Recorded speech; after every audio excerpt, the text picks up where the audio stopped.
Whoa, that's too low. Guys, what's up? So I've been doing some bike fitting with My Velo Fit, and I thought I'd give you a little rundown of how it's gone and what it's like. So let's go check it out.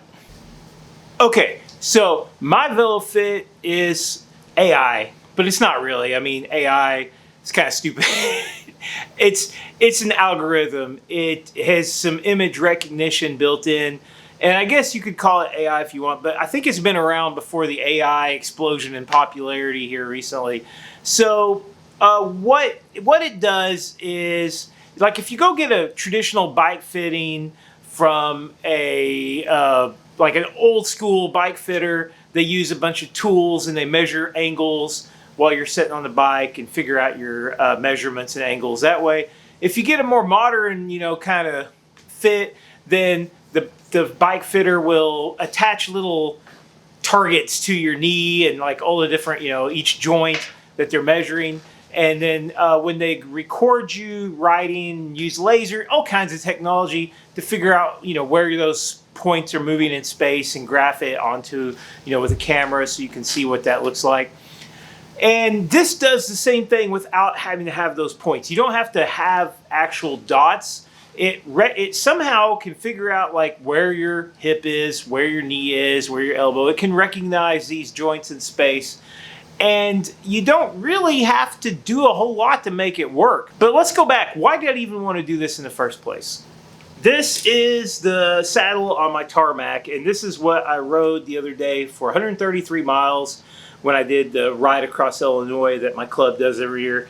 And I got some some saddle sore. Actually, I'd rode this bike a couple days before that and ended up with saddle sores, and it didn't feel quite right. After, you think you do this before, but after that 133 mile ride, I started looking at the bike and I noticed that the seat rails didn't look right. I think essentially the seat had slipped because I typically run it most of the way forward and it was over halfway back on the rails. So I was pretty sure that wasn't right. I mean, I don't measure this stuff, and I'm like, well, maybe I moved it or maybe I adjusted it at some point. I can't remember. And I don't have like a log of measurements and all kinds of stuff. My bike fitting in the past has always typically been just ride the bike and ride it and adjust things until I think it's comfortable. Long story short, let's get into the meat and potatoes of My Velo Fit. So you put your bike on the trainer, you line the camera, you make sure your entire self is as close to perpendicular as possible, and you're all in the frame, and you record yourself riding for 20 seconds and you upload it. And you get this report back in about 2 minutes, 3 minutes. It doesn't take very long. There are little wheels spinning, it's telling you it's working.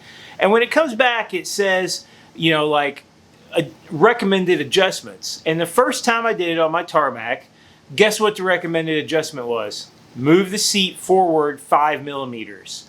That was the only recommended adjustment. But it gives you this range of values, and it shows you all these different angles and where they fall on a range.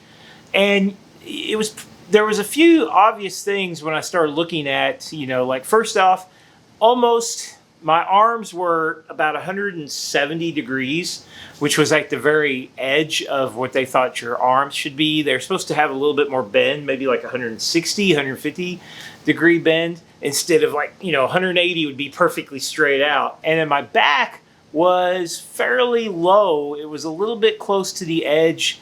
But other than that, the measurements, like I said, the fore-aft adjustment and the measurements were all within range. So I moved my seat forward 5 millimeters and I tried it again and it come back good. And everything was in range, so I didn't need to make any adjustments. So this cost $35.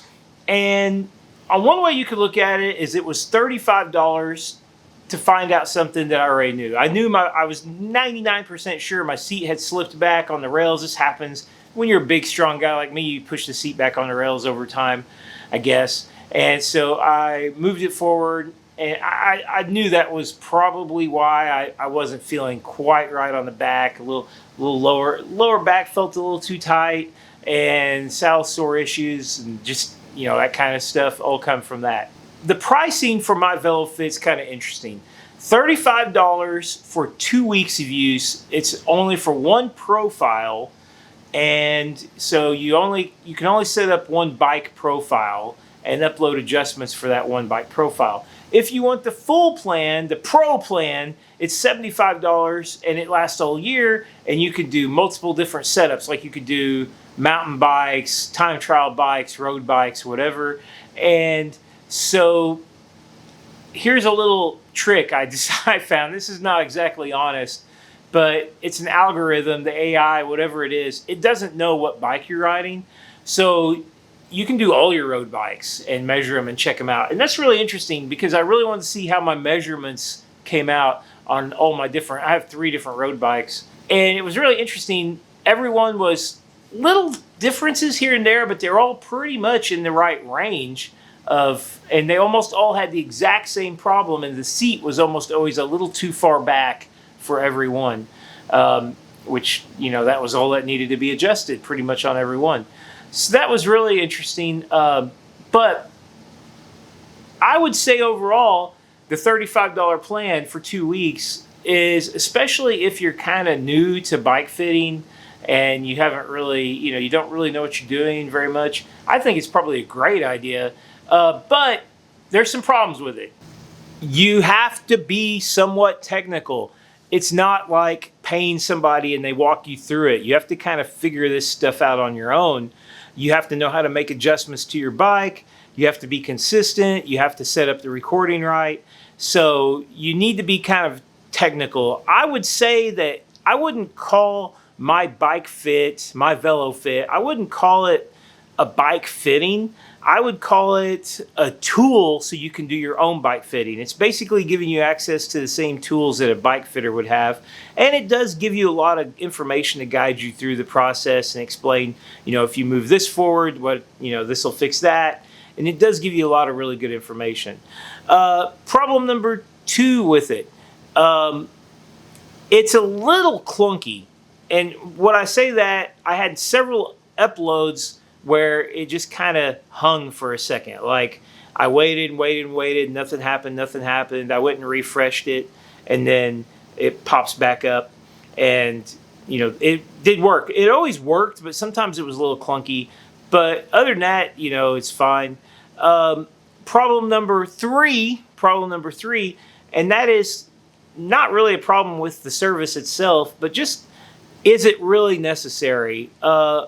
I would say if you have, if you do have an annoying problem, it's probably very helpful. It gets your numbers, your recommended ranges based on your flexibility. You go through and you give it a flexibility, you give yourself a flexibility score based on several different motions. You can upload videos for your flexibility too, which when I didn't have a space big enough. You have to have your hands over your head, you have to show your full body, and you have to have a fairly uncluttered space. And I couldn't find a wall in my house that, I could do that on, so that didn't really work. But you can also go through and choose, how far can you bend over? Good, neutral, bad. I was bad on almost every one. My flexibility is terrible. And I think that's probably one reason why some of the numbers, I was kind of smacked up against some of the edges, say for back angle, 43 was the minimum back angle for me. And maybe if I had really good flexibility and I wanted more of a performance fit, then maybe I would have took me down to say 39 or 40 or something. But anyway, the real issue is this something that's even worth your time or worth messing with? I think so. I think it is. I don't think that $35 is too much to pay, because I have tried this in the past out of curiosity.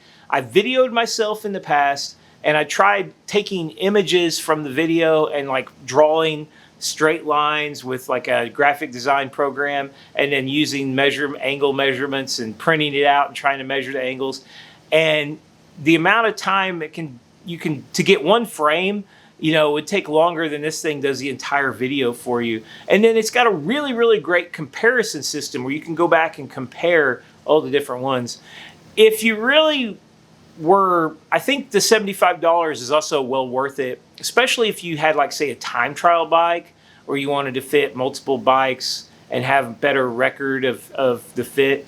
Whereas like I said, you can make one profile, it doesn't know what bike you're uploading, but that wouldn't work for, like, say, a time trial bike, because the measurements are going to be, the angles are going to be all different, so it's not really going to work for you.